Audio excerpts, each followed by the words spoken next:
The dawn of civilization. Primitive. Dangerous. Exciting. The handwriting is on the wall.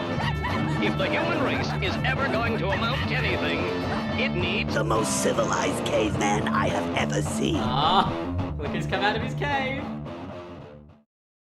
Hey everyone, this is James from the Cave Dweller Music Podcast. I'm here today with Fernando from the progressive death metal band Exuvial. Thanks for joining us. It's great to have you on the show. Looking forward to hearing more about the new album. Yeah, glad to be here. Thanks for inviting me in. Anytime. Just for anyone who's not familiar with what you guys do you want to tell us a little bit about the project? Yeah, so our project, we started probably around 2019. The last project I was in with Ibrahim, who's the bassist of, and also the composer for Exuvial, and Ethan, who is also the guitarist and the main vocals, also a composer on Exuvial. We were in a previous band called Apotheon, and when that band ended, we came together and just kind of had a moment where we decided, all right, let's figure out what we want different for this project and create something intentional. I think we wanted to set out to create we all love like concept albums, thinking of bands like like The Faceless, Slice the Cake, BT Bam, we wanted to create something that, there's something about having this continuous story that just, and not only that, but having motifs and themes just kind of repeats and just kind of keeps some interest in throughout the composition. So we were just like, all right, let's create this thing. We had some idea of a story that we were writing for a previous project, but we decided we're going to, expand on it and really delve into the details. So we spent a good amount of time kind of fleshing out the story. It's basically drawn from all sorts of things like The Matrix, Contact, probably some, subtle things of Warhammer for 40K, and Nice. And being able to, and then we decided, ultimately landed on, we wanted to create this trilogy, and this first album just felt like this is a good way to kick it off. So then we worked on the album for a number of years. We had a drummer previously, and it didn't work out with that drummer. And my friend Michael from Tegmentum was working with Andrew Baird, formerly of Fallujah. And I asked him, and I was looking for a drummer, and he mentioned he really had a great experience working with Andrew. So I reached out to him and said, hey, here's our project, here's our demos. And he was down. And, after some back and forth, talking about the parts, Ethan and I flew out there for drum tracking. And, then we also just started a great friendship. Like Andrew is like one of my best buds. And now we'll jump on like Space Marines too and hang out or Nice. Helldivers. And so, so it's Nice. It's kind of cool that it started as like, hey man, we just need a drummer fill in for this thing. And now it's become like, we've become really good friends in that process. So so ultimately we decided concept album, we want to create this thing. We want to push ourselves, and also just, we're very meticulous to detail. So we wanted to make sure like we did something we were proud of. And, so like so then all the other pieces lined up. We worked with Kalen Stockermans, who actually did our artwork for our previous band and logo, and he did the artwork and logo for Exuvial. And then we got AJ Viana, who is the drummer for the band Hath, and I think he drums for Cognitive as well, but he also does mix and mastering. So he did the mix because we absolutely loved the mix for that's called Hive. It's their first album that Hath did, and I was like, that if we could just get a mix like that, that'd be great. So he just knocked it out of the park. Was super great to work with.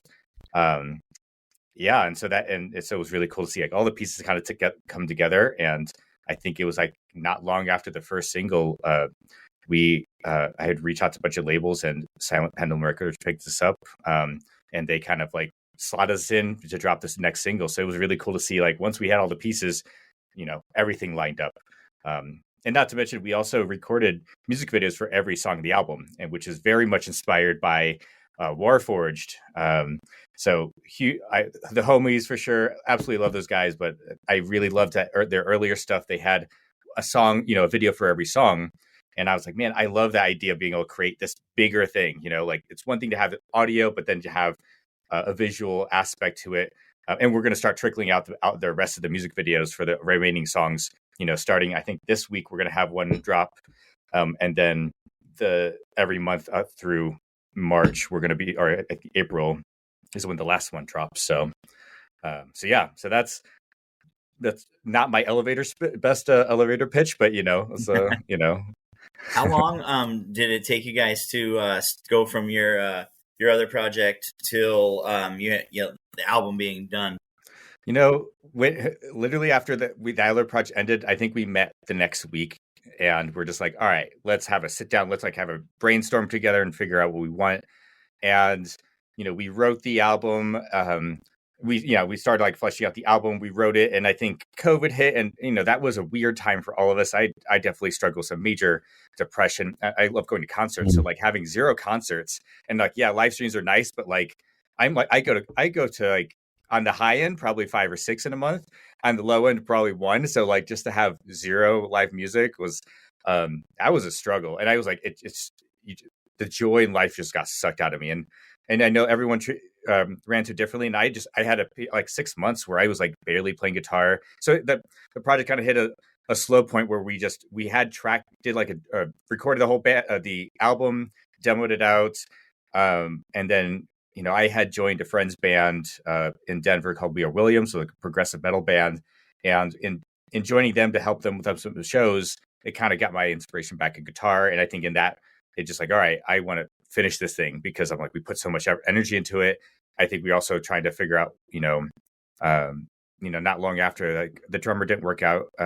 He had other priorities and didn't line. But so it took, I don't know, I would say if we took actual time, it took like probably 4 years. But then I know there's gaps in between of like just life things. Ethan had moved, he moved out of state to Oklahoma. And so then we had to kind of navigate like him flying here or us flying there for, writing and doing video stuff. So and I think we also like, a lot of the music was written, but then we want to do all the videos. So that was like, all right, we're going to grind out a couple of videos over the next couple of days and different locations around Colorado. We did, like a couple spots out in, I think it was Missouri and Oklahoma. So for the others. And so, so a lot of back work to put it all together. But a lot of lessons learned so that now the next time we do this, it's like we could be a lot more efficient. We took notes of like, here are the settings, here's things we should do the next time. So that way it could go faster as opposed to being like rediscovering how to do it the next time. So. Right. So when you were making the films and stuff like that, you guys had songs written, or were you doing it like kind of like both like side to side, or? The songs were all written at that point. We had like rough demos, so at least we knew kind of like, what was happening. But we did we did like storyboard the entire thing. So, and I think that was helpful. Just like sit down, listen, think of like, we had the rough overarching story. We broke it into like chapters, if you will, to say, all right, chapter 1, this is what's happening. This thing is happening. And then that helps with kind of thinking of the mood, the aesthetic. And then we just like, all right, we decided, we took time to sit down, listen to the songs and think about, all right, here's this part of the story. So how do we maybe either directly or indirectly relates to the themes in it? So like Subterranean Swarm, for example, it's like, hey, let's, Ethan's like, I know a cave that's near my parents' house. So we did a nice little hike, got into this thing. There's like this little crawl. The entrance was so short, like, like you're like doing basically almost like pistol squats, walking in, and we're holding all our gear, and there's like fleas and stuff everywhere, and a couple bats we try not to disturb, walking with our gear. So it was a lot back and forth, and then it was a great spot. And so we're like, cool, like we did cave video. So and I think it worked out because like we were in the cave the entire day, and then we got out at night, it was like pitch black, and I think most of our batteries and our lights were almost dead. So it was like perfect timing that we wrapped it up by then. So yeah, nice. So I want to ask, how did you end up coming to work with Silent Pendulum Records? I reached out when I think it was like the day I got the artwork from Kalen. He's like, here's the final artwork. I'm like, okay, here it is. Now we can start hitting up labels. I hit up a few. I think the ones I was really hoping for was like Artisan Era, because I have a number of friends from like Grey Lotus, Aetherius, Warforged being on there. And then I knew the guys from Cyborg Octopus. I've hosted them, and super cool dudes. And I know that Bobby Carroll from there, the guitarist, had spoken super highly of like of the label. And so I think actually, if I think that my timing is right, I had reached out. I saw Bobby at this like big Texas Metal Fest where like All Share Parish is playing, and so I got to see Andrew there filling in for them. But I was talking about the label, and he mentioned, he spoke really highly of them. So I was like, all right, cool. Back in my mind, I want to reach out to them. So I just sent out a bunch of emails, and then and then I didn't think anything of it. Then the next morning, I come in and someone wrote an email back from Silent Pendulum, was like, hey, this is sick. Do you have time to talk today? So I got to talk. I got to jump on a call with David, who's their A&R rep. And he's like, hey, like I usually don't talk to bands who are like, don't have less than like, I don't know, 3,000 likes or whatever. And just, like low social media following. But he's like, I want to see some, like, I believe in this. I think there's something special here. And he's like, so he, we kind of, talked back and forth and we're all kind of like, yeah, I mean, we're open, this sounds cool. And I mean, I've been collecting vinyl, so it'd be really sick to have our album on vinyl. And they we worked it out with them. And so I think, and it's like, that was about 2 weeks before we were going to drop our next single. And it was a lot of like rushing. They're like, oh, can we actually release a single, announce, you're signing with us? We're like, yeah, sure. We're all thumbs up. So we moved forward with it. And they've been awesome. They've really helped like promote and just be, just great advocates for us and super responsive. So I've been enjoying working with those guys. So that's kind of like the back of the story. But they David told me like, yeah, the artwork catches his attention, but he's like, we need more progressive like death metal bands on the label, because they have a lot of like prog, Cyborg, but then they have like a lot of math rock or math metal kind of bands. So yeah. So being from Denver, I'm sure you knew this was going to come up at some point. Yeah. Outside of the obvious, which is Blood Incantation, Stormkeep, or Spectral Voice. Yeah. Are there any local acts that you've been sort of playing alongside or supporting for a while now that you think people should know about in the Denver scene? Yeah, local ones. So Oak, Ash, and Thorn, really sick, like melodic, like folk metal. Their most recent album, Our Grief Is Thus, is like just, I used to love folk metal and I fell off it a while ago because I just got more extreme metal. But that one is like stupid catchy. It's like I have melodies stuck in my head. There's also this band I found out recently called The Human Complex. There's this guy on there. I think he goes by the name Onyx, and this dude like shreds like no one else. I'm like, I missed their set when they played with Felix, but Martin and Ando-san, but I was like, damn, they kicked ass. And I'm definitely digging their music. There's a band called Space Corps, which actually has a few members from our previous band. And yeah, that's, if you enjoy like it's like kind of like straddling the prog and tech stuff, but really cool stuff there. Reese, who's the vocalist, used to be in Veil of Noth. And now they just have like Greg Paulson, who used to be like Archaic, and Animus. He's now in that band. I know there's some other ones. There's our friends at We Are William. So if you enjoy like Tesseract, Leprous, that vibe like that, don't let the name fool you. They're sick bands, and that's the band I used to be in for a bit, and great people and really groovy stuff. And so, and there's also like Veil of Noth. They're I think a couple of them are in Denver, but I think a lot of them are maybe a bit disparate. Gosh, I hope no my other friends are listening and I'm forgetting their band name, but that's where my memory's going right now. If you think of anything throughout the rest of this conversation, just let me know. We'll come back to it. Yeah. And Brendan's going to talk to you a bit later about local venues and that sort of stuff as well. Yeah. So we'll cover more of that too. Yeah. So tech death as a genre, it's been obviously around for a while, but the sound and the style and what's popular in that space has changed quite a bit over the years. I mean, if you look at stuff from like early Decapitated, that sort of stuff to now, it's a very different sound. Yeah. How do you feel about like that sort of progression and change? Is it something you've enjoyed, or do you prefer the older stuff? Or I think it's a mixed bag. Like I still jam Necrophagus and like some obscure albums because they have their songwriting is impeccable and definitely very.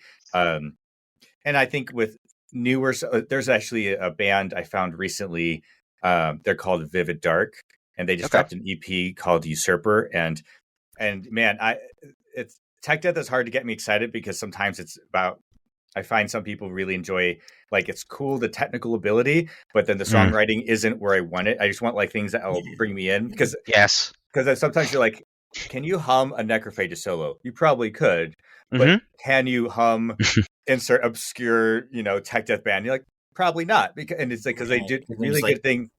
Yeah, and like when I was younger, I think that was something I was like, I want to play fast. But then as I gotten older and like mature more, it's like good songwriting, something that catches you. Whether it's, and everything is complex, is always just a series of a bunch of simple things. So I think good composition is definitely maybe trickier for some tech deaths. It doesn't mean I don't like it. It just means I may not repeat it very often. But Vivid Dark's new EP, is definitely one that's been like, I've been just like repeating a lot recently. And I think there's some catchy riffs, great solos. Austin Anthony just like rips it on that. So I think that's definitely one that people should listen to. Okay. But yeah, I think I do enjoy it, but I think I'm finding myself more in like the, it's harder to find new progressive death metal bands that I really enjoy. Or, I'm sorry, technical death metal bands. Right. Whereas progressive, it's like, it usually hits the spot for me. I would definitely agree with you. And I think for me, the main issue with tech death, modern tech death, is overproduction. I feel like a lot of the bands, like they've taken the bite out of the music. Whereas you listen to like the Croftiest or like the early stuff, it's super technical, but there's still a real bite to the sound. It's still dirty enough that it feels like death metal. And like you said, it's got that groove to it and that songwriting where you can actually headbang along to it. And especially in some parts, it just blows up, which I miss that. Yeah, I would agree with that. I think that's something I know that the genre is obviously very like, can be very clinical and precise, which, you listen to any album and you're like, you never hear like a flub or a mistake or anything. Like I think of like even like Planetary Duality, it still holds up to this, to this day. Great album. Zenith Passage, the newest album, also Dead Elysium, great album. Like that, I would say those are probably ones that like they hold such strong weight because there's also great composition, but they also know when to like dial it back and like give you, those more atmospheric moments. So because if you're at 100 all the time, it's kind of like everything kind of just washes out. Definitely. But you need the balance. Yeah, but when you have that like contrast, and like when the heavy parts come in, it gets heavier. The shreddy parts hit harder, and then when the other parts come in, it's just like, that you have to give breath with music, otherwise it can be a lot and maybe tiring for the ears too. So I think that's 100%. Something that you guys have really nailed. Yes, I agree. Thank you. I appreciate that. I think that you have like your longer songs and everything about them is like you get drawn in, and then you're not ever left bored, and it doesn't sound overdone and forced, Yes. Like it's just a natural progression through all the songs and through the album as a whole, so, and it's like, so bravo to that, man. You guys did awesome on that. Thank you. Production too.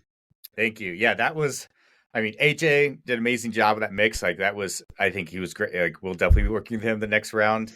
But yeah, that was a big thing with our music, is like we want to make sure, like, do things feel like, what does the song need? And I think it's like, we're writing with the three of us really write really well together. So there's times where we have to say, let's A/B it. Let's see, does this work better? Do we want this thing to be really shreddier? Let's dial it back. And there's sometimes we just got to make it simple. And I think we have a lot of like, we're drawing from a lot of different influences. Like there's a little black metal. I think of like Durweginer Freiheit, that like atmospheric black metal vibe. We're huge Meshuggah fans, so I think so you definitely hear that in some songs, especially just like I love a good groove.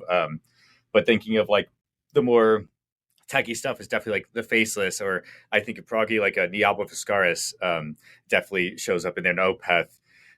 But yeah, I think it's like we're trying. There's all these different things, and we didn't want to make it to be like this needs to be a insert blank album here. But I think we wanted to have the freedom to explore these different moods and that was important to us, so it didn't feel stale. And because if it's boring to us, it's like, well, we got to feel excited about it. So. You're telling a story. Yeah, exactly. I also appreciate that you mentioned Nialba Fiscaris. It's funny with those guys because I'm from Australia. I lived there for 10 years. Oh, nice. I saw them before they'd even released their first album. And they're at like a all day metal fest for like $20 or something, and there were like 15 bands, and they were like one of them. But they blew up. They're huge now, and I'm really happy for them because they make some really amazing stuff. Dude, every time they come, I think I saw them their last headlining tour, and I'm just watching a masterclass for the next hour or whatever it is, because they're such good musicians, and I just love all the layers. But they do that really well. Like I love like it's like you have the violin adds such cool element to it, the singing, the screaming. It's like all the instruments have such good interplay with each other. Like and they just know when they need to be there and when they need to step back. And I think that's that's a level of maturity in composition and as musicians, where it's like, I don't, like I think a vocalist, where if a vocalist is talking all the time or screaming all the time, like, well, it's easy to tune it out because, all right, you're not saying something important, but if you say a little bit and then give it space, then you'll notice, all right, there's a bit more, there's more breath in what they're saying. So, yeah. Exactly. Brendan, that's what I was saying about that new Acid Witch album. That was my problem with it, is that they always like let a lot of space to breathe in the previous releases, where they did like, and then the newest one was just like vocal, like the whole time. And it sounded cool, but it's just too much. Yeah. I think that I liked that album. I definitely liked it more than you did. Yeah, you did. And but I feel like there's this like I don't know. It's like I added to my like I listened to it in the fall and like that's it. You know what I mean? Like there's like acid seasonal. Yeah, exactly. Like it's a seasonal band for me, and I think that that album definitely is a little faster, a little more constrained. Like they condensed. Super condensed. Yeah, condensed. Yeah. Not constrained. Condensed is a better word for sure. But I think. Are you familiar, Fernando, with Psychroptic? Oh yes. I love those guys, man. I've seen them live like 6 times because they always were touring in Australia. So I'm envious. I seen only once, and I was like, yeah, that was so. I'm like itching to see. Actually, either once, maybe twice, but I feel like it's not enough. I've not seen them enough. That's for sure. Yeah. What are your thoughts on the first 2 albums with the original vocalist Matthew Chalk? I think they're sick, but I'm more attuned to like the more recent ones. Oh my god, I'm trying not to cross like Psychroptic and Surruption it's for some reason I put those bands in the same caliber of like sick musicians. But they also sound really similar name wise, so that doesn't help. Yeah. Have you ever heard a band called what's it called? I never pronounced it correctly. Replicia. Yeah, isn't that with what's his name? He was the vocalist for Black Crown Initiate, and then I think you're right. Is that right? Yeah. I think you're right. Okay. Those guys did like solid modern tech that they're doing, like we talked about. It was a ton of like, it was dirty enough. The production was raw, but still like sounded clear. And then they had like breathable moments as well. So I just ordered their first album on vinyl. It's a killer album. Is there one that came this year? The first? Yeah. First? I think there was one recently. Yeah. Okay. Let's see. Let me just double check that before I say it. Yeah. They're from Boston, actually, Brendan. They have 3 now, apparently. Okay, so one this year, and then one in 2017. But the one I was talking about was from 2012. Oh wait, no, maybe it wasn't. Hang on, it was mine was the one I'm talking about is the 2017 album. Sorry, Do Not Deviate. Okay, I don't know that. I know some of their singles, and that their most recent album is pretty damn awesome. But I have to check it out. The older stuff I haven't. The newest one takes a few listens. There's a lot happening in there, but once you kind of like sit, some albums you gotta like it's gotta simmer a little bit, but once you start sitting into it, like you start picking up all the little layers, the nuance, and like like top tier musicians in that band too. So yep, definitely. That was like the new Artificial Brain album for me. That had to grow on me a bit because there's just so much going on. Yeah. I gave it a whirl like probably 3 or 4 times, and now it's just like I don't know. Appreciate the hell out of it, but I don't know if it was like I don't know. I got to give it a whirl again. Maybe I wasn't in the right mood, but it's a lot. If you're not in the mood for it, it's like it comes at you pretty hard, and it doesn't really let up. Artificial Brain's sick, but it is like I have to be in the mood for it. I'm not always in the mood for it, unfortunately, but definitely. Whereas the previous one had a bit more, I would say variety maybe. There's a little more breathing room, so it wasn't as intense. You could listen to it more often. Yeah. Brendan, I've been talking a bunch. Did you have any questions? You're good. So what's your do you have a favorite song that you have off the album? Oh man, that is a difficult one. I mean, it's kind of a toss up between hyper manipulation and I would say maybe autonomic awakening. Those might be the my favorites. So hyper manipulation is it used to be called classical shreddage. It's a very because there's a lot of like counterpoints, classical sounding kind of riffs. And I think the thing I was really loving was like the way the middle section where it goes into the atmospheric, the acoustic, interlude like that section I absolutely love, and I'm really proud of how that turned out.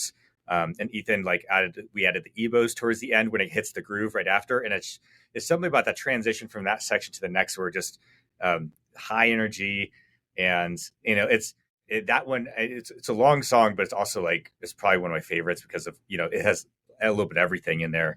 And but then Automatic Awakening, it's also like an interesting song because it's kind of the most melodic and most hopeful song, because that's also the turning point in the story where we have this kind of like a AI, like human AI that's basically the protagonist in the story, and it's like it's going to be the thing that tries to face off the hive mind, which is mentioned throughout the story. And so we wanted to write something that's like hopeful, kind of like, hey, it may not be so screwed after all, so let's see how it goes. And so that was a fun, cool one to write because of how much there's a lot of iteration within the song. Like you hear there's the intro acoustics are that little like da da da da da, that little motif is like kind of repeated in different ways throughout the song. It starts with acoustic, comes into distortion. At the very end of the song, when it's got the really fast piano, it's just that same motif but played like twice as fast and just like 2 octaves higher. So it's like all the ways we can just say, how can we just like really sprinkle in these things where and that one just has like a fun like middle section. But yeah, it's hard to say because I love them for all very different things. They all carry a different mood. But those two are very special for me. I think I'm definitely a sucker for. I love acoustic. Like Opeth was huge. Opeth and Diablo Scar's huge inspirations for the kind of like the more progressive like chord progressions, and because I think hearing acoustic music where it's very like 4 chords and just like very highly repetitive, it's like or just like more like major minor chords, like that's fine, but it doesn't grab me. And when you listen to Opeth, what they did really well with these like unique like more harmonic minor or interesting progressions, or using tension with pedaling notes in there. So I was like that. I'm like, I want to do more. I want to like extract some of that because that stuff excites me. And there's going to be, way more, there's going to be a lot of acoustic in the next album, classical acoustic, and probably some 12-string guitar. I have a Saz that I want to put into the next album. So yeah, there's a lot of ideas we got floating around, and I'm excited to like get into that writing here soon. So hell yeah, that's awesome. So can I ask you guys a question, or are you going to wait to the end? No, go nuts. I want to know what are your favorite tracks of the album? Well, ooh, let's see. What was the title? title? When I saw it, it was posted online, and I was like, all right, I got some time to listen to some music right now. Let's go. Let's see what you got. And I was into the third song, the Evan of the Segmentation, and I was just like, my God, these guys, like, they sound like the clean vocals and all that, everything was like, to me, I'm so particular about cleans, and it's like, I don't want them to like, I don't know. So it wasn't like some dumb surfer dude singing to me. Yeah.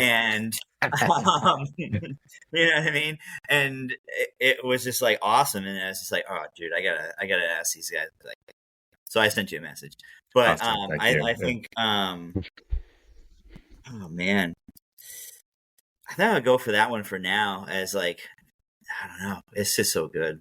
Yeah, that one is a sick track. And Ethan did an awesome job on those clean vocals. Like that's, yeah.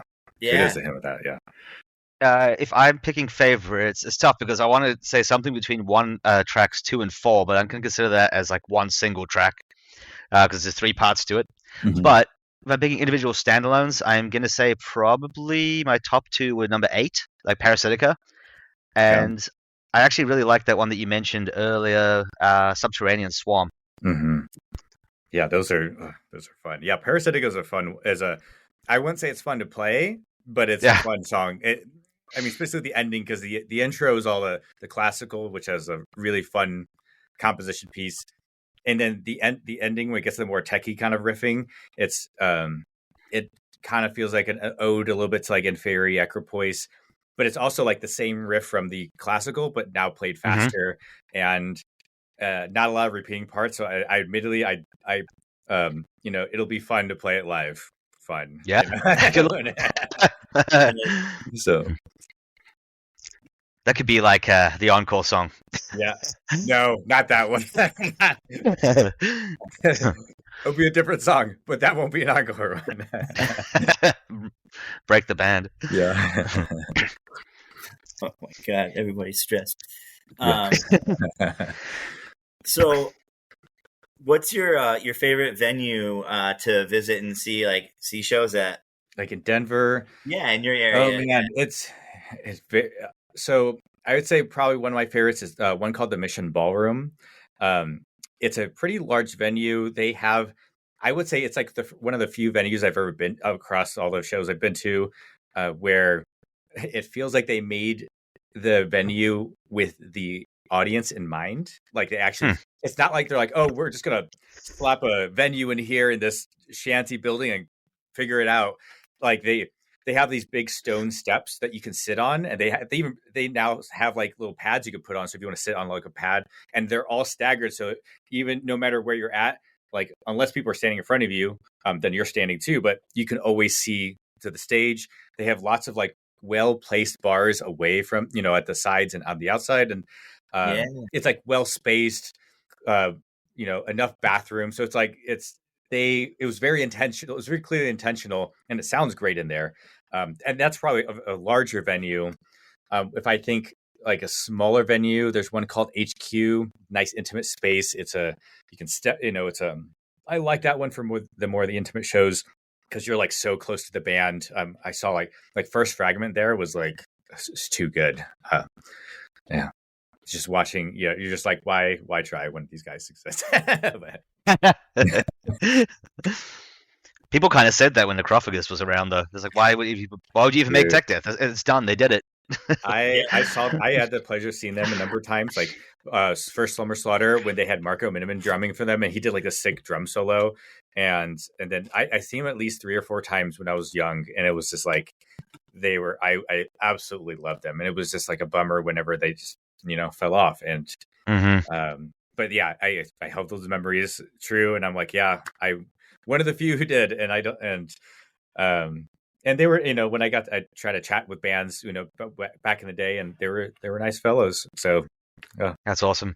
I think Muhammad's too happy now with his BMW job. Yeah, that breaks my heart. The fact that there is an album that's written that we will never hear. I know.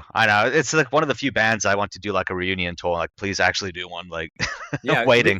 Would it take like? What if all the metalheads were just like, we just GoFundMe or just like collect a bunch of funds? We're like, hey, dude, here you go, make it happen, figure it out. Here's your annual salary from BMW. Just make the album. Just do it. Yeah. Please. I'm sure there's someone out there who's like, I will mix and master for free. Just let me do it, So. Just get Dan Swanner to do it pro bono. Right. That guy's involved with everything. We had a guy on who like had worked with him, did mixing and mastering with Dan Swanner, and he was like telling us like, check this out. His production credits. He has worked on so many albums. Oh, nice. Absolutely insane. So, segueing back to some like local things in Denver, like a lot of people will go and visit, and they'll go like Hard Rock Cafe and like shit like that. But like, where's the hidden gems, man? The hidden gems. Did you not know we had a Hard Rock Cafe? I'm just kidding. We don't. Oh, hidden gems. So, I'm a bit of a foodie myself. I love sushi. Nice. I'm going to talk about 2 of my favorite sushi places. One is called Bamboo Sushi. They just have a great variety of foods, excellent sake selection. But there's another place. If you, this one's a little bit more pricey, but it's worth the experience. Are you familiar with what's a omakase meal? Omakase is like I think it's like in Japanese translates to like chef tasting or chef's choice. So this is where they do like multi-course meals. There's a place called Ukiyo. I only remember the name because it sounds like Yu-Gi-Oh. I've been to that restaurant. This is in Denver, in Rhino District, right? I think so. Yeah. I know it's somewhere in downtown Denver area, so it may be. I forget the exact location, but It's where you don't get to choose what you eat. The chef makes you recommendations. Yes. You get like 5-6 courses, whatever. yeah, this one's like theirs was like an 18, I think it was, and it's like wow, they're smaller pieces. So I know there's a number of places to do it. This one, you got to go into this back alleyway, and you have to you have to do a reservation ahead of time. That you don't get to you don't get to walk in. And it was, it's only seats like 10 people, so it's a very small space. And then it's just you and the chef and their sous chef, and they just explain like, hey, here's what the fish, and it's really about the presentation and the taste. So like they'll do stuff like, I don't know, like a foam that's actually like spinach, like but it's all these really creative ways that they display the food, or and present it. I think even the dessert was like this. They made it look like what are those really small trees? Bonsai trees. Yeah, it looked like a bonsai tree, but it was a chocolate like bark looking thing, and then they put different like candies or stuff around it, so it looked like a tree, but it's all like edible. And that was like the dessert, and it was just like so delicious. But it's cool to see like they really go all out with how creative they display the food. But so that's like, I would say, hidden gem for me for that. Hell yeah. Yeah. Oh, that'd be good, man. Sounds That's good. awesome. Yeah. I hadn't been to that one that you described. There's another one in Denver downtown that I went to that did a similar thing, but that one sounds amazing.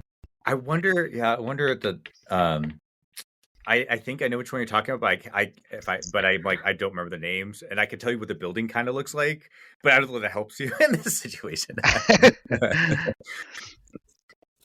That's awesome. Nice. And then, what about breweries? Breweries, I mean, call me basic, but I love. Probably my two favorites are going to definitely be True Brewery. That's the TRVE. That's the like the black metal brewery. There's Black Sky Brewery. I also really enjoy as well. I would say those are probably my top favorites. I know there's probably some one-off ones, and I honestly I couldn't tell you what they are off the top of my head. But I would say those are the ones I most frequent. So. Oh, the one that I was talking about was Uchi. Uchi, I've been there, and yes, very good. Yes, Uchi. Thank you. I was like, I know it's a simple name, and I can't think of it. Yeah, like Japanese food like that. It's always so good. Yeah, it's so light, doused in flavor. Yeah. Plus, you can eat it without. It's not unhealthy. It's like, here's some rice and like fish with like nothing done to make it unhealthy in any way. Right. I love that kind of stuff. I haven't had it in a while. I usually go on like little kicks. Like, I don't know. I had a bad experience with tuna one time, so I like kind of get selective about when I eat sushi around. Someone's like, I don't know, man, because that one time I just really like that. Don't let that ruin your experience. See, sushi's too important. It's too important for that. Don't let sushi is important. No, I've had it since then. And but I would be more apt to go get it if I wasn't like if I had that memory of that time. Yeah. There's this crazy good sushi place in San Diego that's like, it's not like high end sushi. It's like above cheap, but not like it's like a little shack, and for some reason I can't tell you why, it's Jamaican themed completely. So it's Bob Marley everywhere and like reggae and stuff, and that's cool. And then all the menu's like 7 pages, and then it's all these like Jamaican themed names as well, like puns and stuff about Bob Marley and Jamaica. But that's cool. The portions are huge, and the sushi's crazy good. They have one that I never thought would have necessarily been good, called Diners Ceviche, and it's sushi literally with ceviche on top, and it rules. It's got like a fruit salsa as well on top of that, but phenomenal. What's the name of that place? It's called Sushi Diner. Just Sushi Diner. I think it's Sushi Diner 2. There used to be more than one, but now there's only one. I love the restaurants with the number, and you're like, how many failed for you to succeed at this one? Like 449. What happened to 448? Right. It's like it's a trend here in Southern California where like the sushi places have numbers.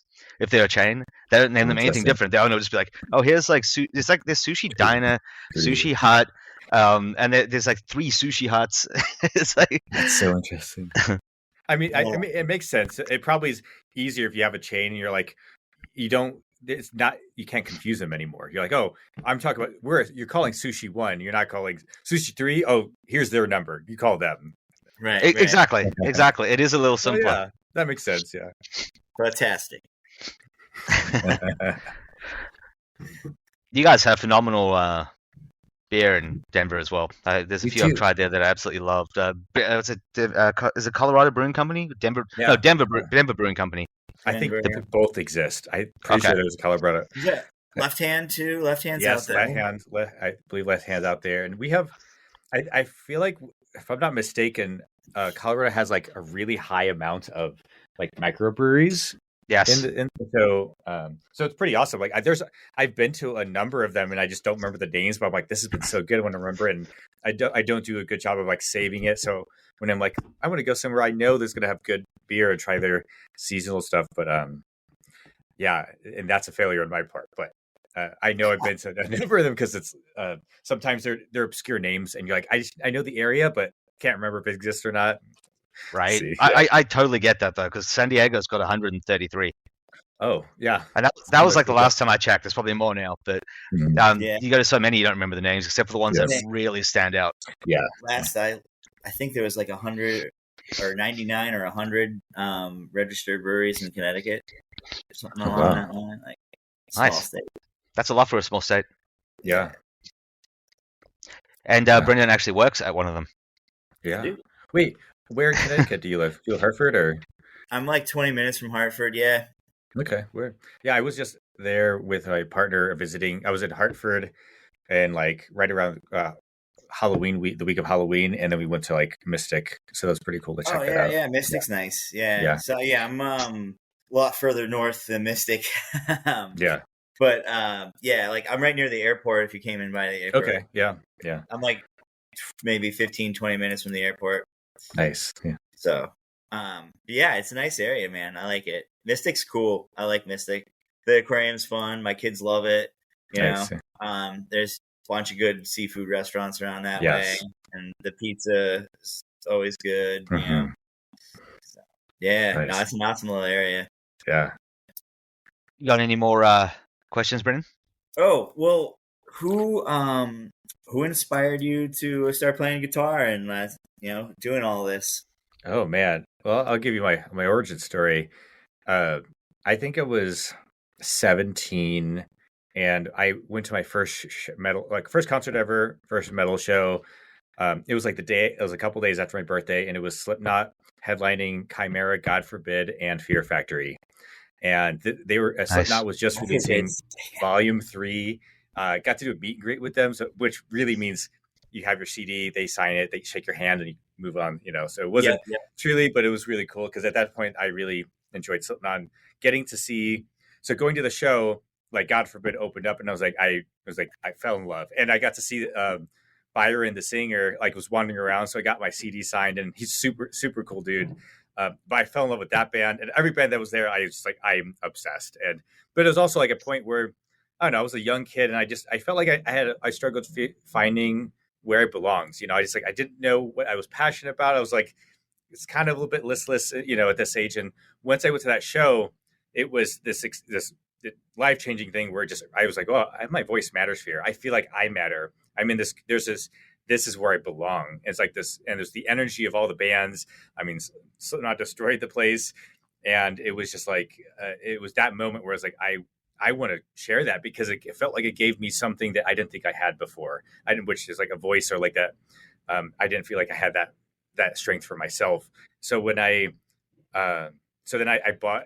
I was working at like a dishwasher at this small like family restaurant at the time, and my fellow dishwasher was selling his BC Rich Warlock, and I bought it off him for like $50, and so I started playing guitar from there.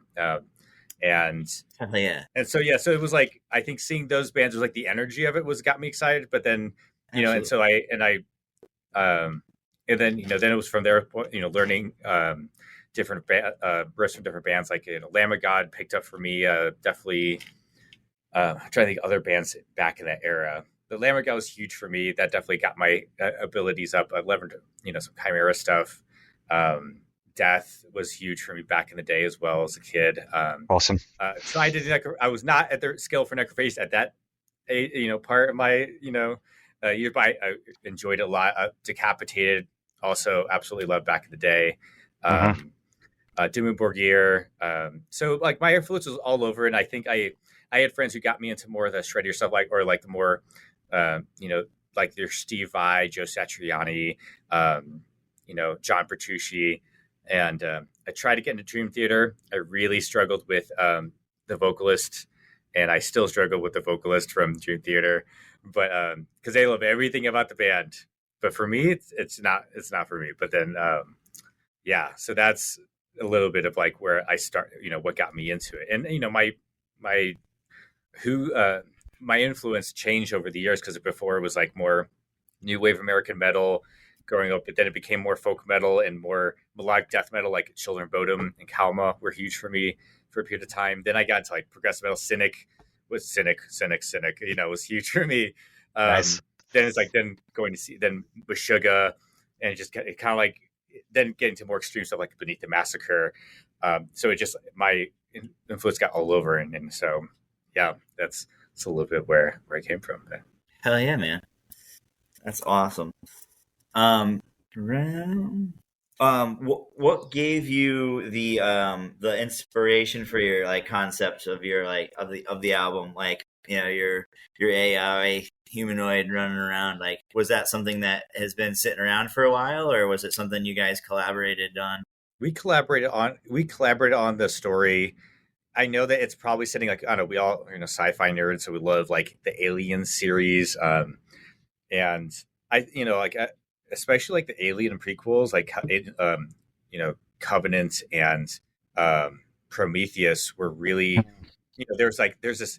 I know that a lot of people felt a way about it. But I'm like, I thought they were great because you had the AI David, and you see it throughout the rest of the Alien movies where the assistant AI is supposed to help everybody, but really it's self-serving or serving Wayland Corp. And I thought it was I think it's interesting because when we wrote the story, no idea that we would see where AI is now. And I think it's kind of like, you watching a sci-fi movies, you're like, you learn that you got to respect AI and robots and androids or whatever you're dealing with, because I don't want to be the ones that's making them want to, completely enslave humanity. I want to contribute to them, working with us, not being against us. So I think we're drawing from all these different things, especially like The Matrix has some really interesting, deep philosophical approach to it. And, this story that we're trying to tell is, there's going to be a bit of layers to it. This layer, it's like kind of, there's probably drawing some aspects from like Contact, because, the story begins where there's a audio signal coming from space and its instructions. And, this society builds it because it's like, oh, instructions, we think it's going to help, improve our situation. But it turns out this thing is going to sucks out resources and destroys the planet.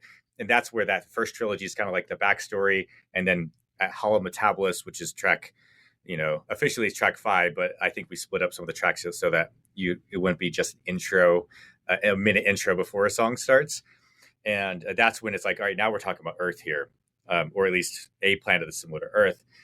And so it was when we talked about it, I think there's like some deeper things of like, there's a bit of mind control. There's, it's like hyper manipulation. If I'm not mistaken, is about it's a term for when or maybe I think of Parasitica. There's a term. One of the terms of the titles is about where a insect will control another insect, and I think there's certain wasps that will do that, where they'll like embed themselves into like an ant or something, and then it controls it. So there's a bit of a lot of like insect biology type stuff going on there, but it's telling a bigger story about like about mind control, like as a masses, as humans, and also our trusting, should we trust things that we think are just going to make things better? It's like you got to fix the source. You can't expect something else to fix the problem that's inside. So there's a lot of deeper philosophical stuff within the story. and the album's supposed to loop. It's intentionally meant to loop because if subtle or not so subtle detail, I guess I'll spill it here. If you listen to it on loop, it's supposed to insinuate that this isn't the first time these events have happened. So it's kind of like you think this is the first time it's happening, but really this is every time you listen to it, it's like, oh, this thing has destroyed many planets through the same process. But then album 2 is going to pick up where now we have the two signals, this human, the protagonist AI, and then the hive mind who's still keeping itself alive. And then now we're going to go into this more melding of the two.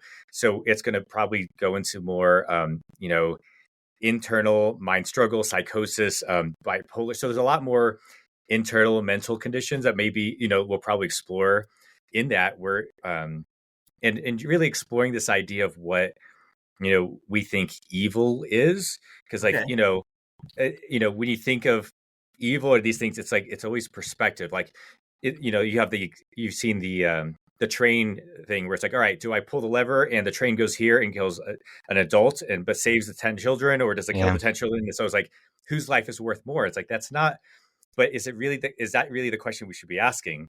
Because it's all in perspective. And so we're going to be exploring a bit of that, and there's going to be a bit of twist in the story at the end where now, and I don't want to give it away. You'll have to wait for that to come around the next 8 years, or hopefully sooner when we get all done. But but yeah, I think that's something I enjoy is like, I think of characters like in movies, like your Bane from the Batman series or Thanos, especially is these villains where they're kind of like the anti-hero that like, they're not just like, oh, me bad. I go and break things and kill the world.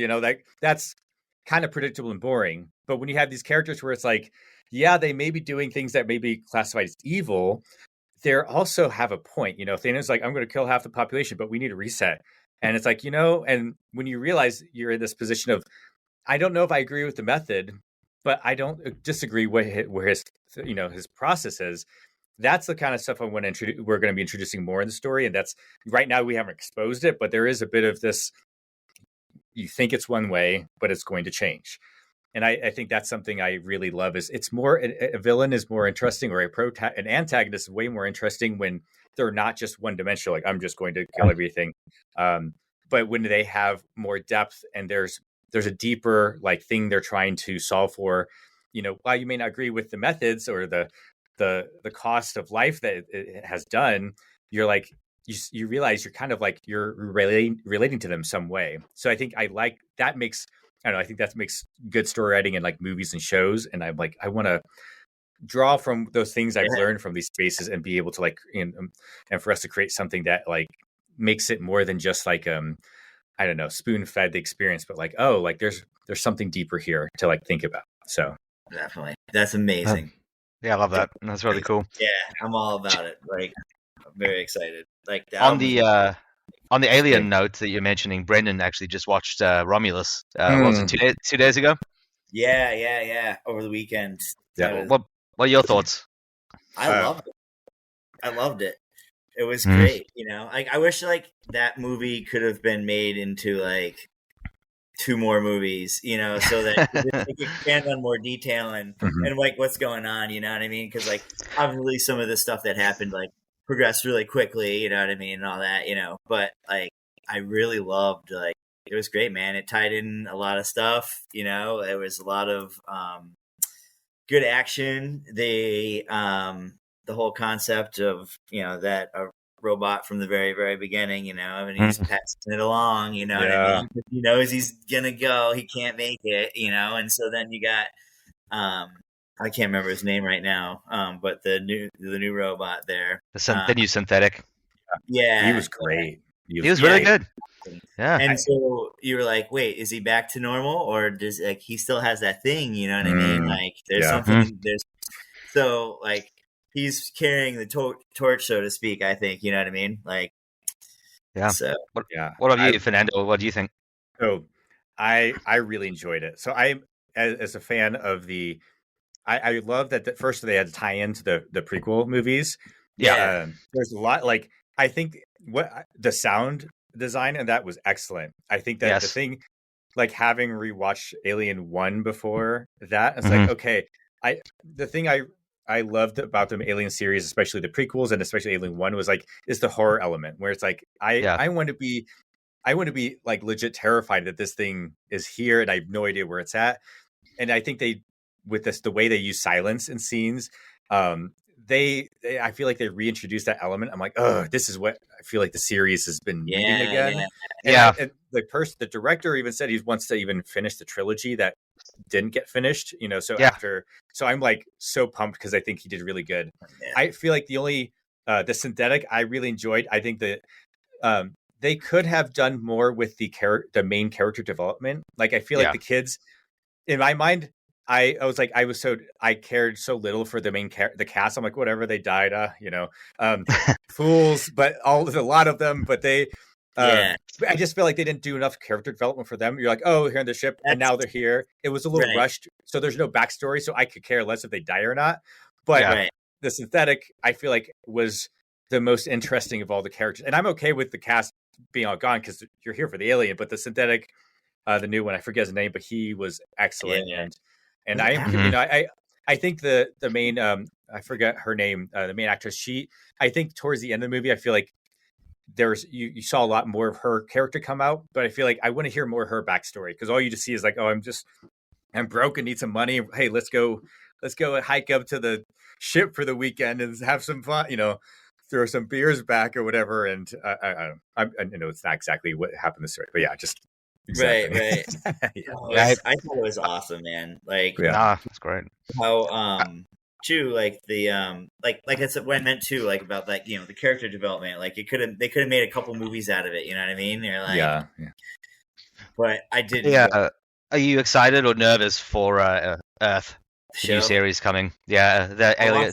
I don't know if you know about this, but there's a FX series fully filmed coming out in summer next year with so Michael Fassbender's back as a synthetic, which makes me wonder about how that ties in. And then also Timothy Oliphant is the lead. Okay. And it's set before the first movie on Earth. Oh, interesting. And it's tied to the Alien universe. Oh, fully, yeah. It's part of the whole universe and story and everything. Yeah. Oh, I didn't know there was a series. Okay. I'm curious. I haven't seen anything for it, but I will watch it and see if it's good. So if you the trailer's short, it's like a teaser. There's like 30 seconds of it. But if you just look up like Alien Earth, they have the cast and release date and all that stuff out there. Sweet. Yeah, check it out. It's gonna be good. Awesome. Yeah. I have my hopes. I mean, after this, I do. Brenda, did you have any more questions coming up on the hour mark? I think we covered it all. We got some good, amazing feedback. I think we're great. Awesome. I have one more for you then, Fernando. This one's like it's a little bit of a on the spot question. Yeah. If you were stranded on a desert island and you had a solar powered Discman, but only 3 CDs to listen to on repeat until you got rescued, what would you want to have? Okay. 3 CDs on repeat. Man. All right. It's a tough one. Yeah. All right. I know one of them would be Slice the Cake, Odyssey to the West. That one was a really special CD for me. It's a very like progressive deathcore at its finest. And definitely a huge inspiration for my like composition and concept piece. Other ones I listen to all the time. I would say, would I give this spot to Opeth? I would probably give maybe like Ghost Reveries from Opeth. Okay, I feel great like album. Be another man. That third one I might do. What is it? Oh, you know what? Yeah, this one would be this artist as a Humanoid, Remembering Universe. If you know so it's the guitarist from Augury. That is like they're like kind of a older like tech death bands. The guitarist did a solo guitar instrumental like an ambient thing. I like wake up to the intro song. It's my ringtone to wake up to, but it's like such a beautiful composition, and I really enjoyed. Actually, I hate to say it, but I'm going to take Opeth away, and I'm going to slot in. Oh Oh my gosh, what was it? I just had it. It's because we're talking about ambient stuff. It's piano. And maybe I'll just give it to him for now. I can't remember the other piece I was gonna. Oh, there it is. It's a artist named Raphael Weinroth Brown. Okay. Worlds Within is the album. Raphael Weinroth Brown is I think he's Canadian cello player. He played with Leprous live. I don't know if he still is. At least I didn't see him the last tour. But he is he's basically a metal. He plays all these different instruments, but he settled on cello. But he does these like sick metal covers on cello. He does this beautiful rendition of Harvest with cellos. It's all like the voice, the vocals, everything, all cellos, and you're like, this is like you're like crying because it's so beautiful. But that album is such a beautiful piece, and I don't know, I love good atmosphere and things that just kind of take you in. That like you have to simmer in it for a bit, and that album is like fantastic. And Raphael, if you're listening, I'm going to ask you to do a guest solo or guest something on the next album because I love his work, and I would like to have some real cello on it. So, huge fan of his stuff. But if you're not a fan, if you don't know his stuff, go check it out. The first song I'd recommend listening to is called "Ricer Care" because it kind of sounds like Animals Leaders on cello. Okay, I'm definitely gonna listen to that after this. Yeah. And then you're like, damn, this is sick. But yeah, his solo stuff is sweet. I know he's working a new album, but yeah, he's watch his videos because then you're like, your jaw will be on the floor. So. So I said last question, but you mentioned Opeth, and you completely reminded me. What are your thoughts on the new album? You know what? I just listened to it the other day. It's the first album in a while that it's got me excited again about Opeth. Me too. Me too.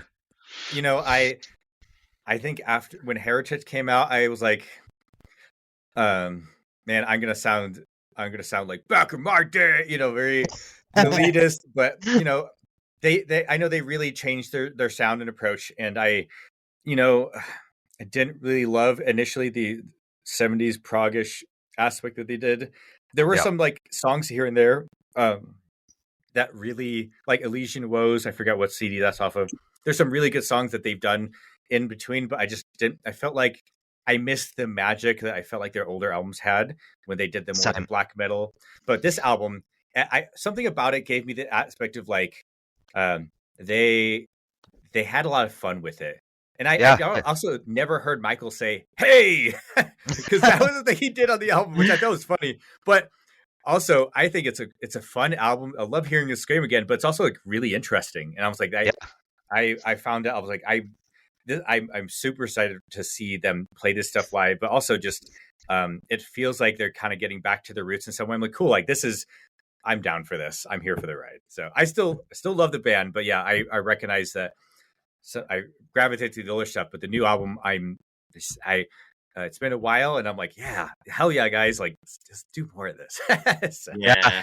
The word that popped to my head when I played it, I was like 30 seconds into the first song, and it's finally. About time, yeah. But what I did like about this album is that when they brought back the older stuff, but they kept the newest stuff that they've been doing the last few albums and kind of integrated into a new sound that's a mix of both. I feel like it's good. It was like, yeah, like I'm here for this. It's good. It's definitely it definitely surprised me. And I'm just like, I was like, after the single, I'm like, cool, he screamed, but what about the rest of the album? Exactly. I was cautious. Don't you dare to bait and switch us, Michael. Our hearts can't handle it. So it's just that one song where he does that, and everything else is just prog rock again. Yeah. Cool. We're at time. So the last thing I'm going to ask is if people want to buy or listen to your music or follow the band, what's the best places to do that? All right. Well, if you want to buy physical copies of the album, you'll go to the Silent Pendulum Records website, and you go under Exuvial, and that's where you can buy vinyl and CDs. CDs are shipping out now. I'm actually going to be. They just got the test vinyls shipping out as of today, and I'll be getting the test vinyl here soon. So that means we're going to production really soon, and vinyl will be coming out very soon. So hang in there. But yeah, that's where you'll buy the CD. I was told we'll also get some European distribution here soon. So that means for people outside the States, you'll be able to get some lower shipping costs. If you want digital copy, you'll also go Silent Pendulum Records Bandcamp. But if you go to our link tree, and I can send you a link to that, our link tree literally has all the links, for where to stream everything. Yeah, we also have some shirts as well on our Bandcamp. But we're on all the stream, Apple Music, YouTube Music, Spotify, and probably a bunch of random ones that I have no idea, what they are. But yeah, so we have all stuff all over the place. And then, yeah, I think I'm pretty sure it's either this week or next week that we are dropping the video for Parasitica, and then in January, and then from January on, it'll be like the Hive Mind 2, which is it's probably my favorite video because it's super trippy. Hive Mind 3, Hollow Metabolist, and then Hyper Manipulation will be the last video. And then we may or may not be dropping instrumental version of the album at some point. So awesome. That's exciting. Yeah. Yeah, very cool. It's funny because sometimes there are like tech death bands or prog death bands that I wish they would do instrumental versions, because like there's so many sick parts, and like I want to show a family member Necrophagus or Nile because they would find the guitar really cool, but they're not going to like the vocals. Right. I think it's like, I don't know, it just happens, and you're just like, finally. But, well, Fernando, thank you so much for coming on, and we really appreciate you taking the time. It's been great talking to you. Yeah, James, absolutely. Brendan, thanks for reaching out. Thanks for inviting me. I look forward to thanks for so much, and glad you guys enjoyed the album.